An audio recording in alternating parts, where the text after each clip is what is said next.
ओम शांति। गुरु जी के प्रवचन। गुरु नानक देव जी के भजन की व्याख्या। मुर्शिद जिसे परमात्मा की चाह हो जाए, मुर्शिद जिसे परमात्मा की चाह हो जाए। इस संसार में रहकर हम सदा जख्मी होते रहते हैं।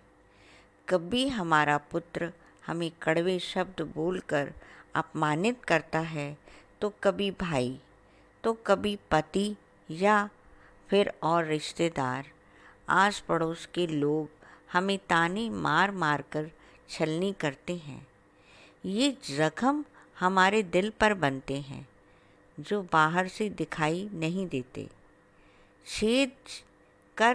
छेद कर करके ये हमें भीतर से लहूलुहान करते हैं। लेकिन इनका वैद्य कहाँ है?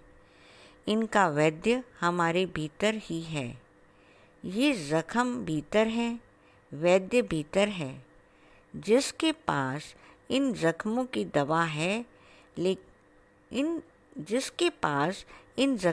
दवा है, लेकिन हम उस वैद्य के पास जाते नहीं हैं। हम बाहर इधर उधर बाबों के पास, देवी देवताओं के पास उसकी दवा ढूंढने जाते हैं, जो हमें मिलती नहीं है, क्योंकि असल में सही वैद्य के पास हम गए ही नहीं। जिन्होंने भीतर खोजा उनको मिल गया, जिन्होंने भीतर खोजा उनको मिल गया। परमात्मा ने हर दर्द का इलाज भी बनाया है। जिस तरह जंगल में पशुओं को कोई तकलीफ हो जाए तो वहाँ किसी डॉक्टर के पास नहीं जाते हैं। वे वहीं आसपास कोई ऐसी वनस्पति होती है जिसे सूंघ कर खा लेते हैं और ठीक हो जाते हैं।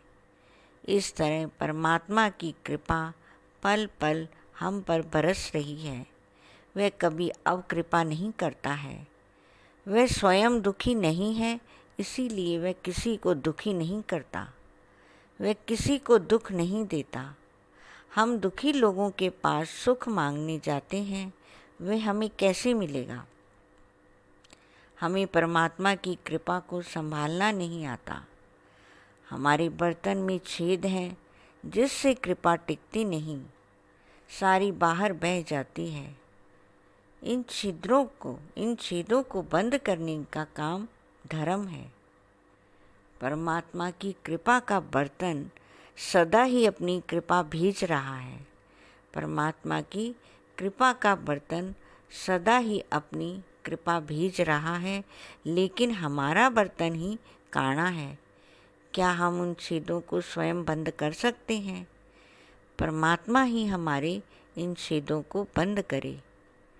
सो जितने भी छेद या अपमान व दुख के घाव हमें दुनिया से मिलते हैं, उसे परमात्मा रूपी वैद्य ही ठीक कर सकता है।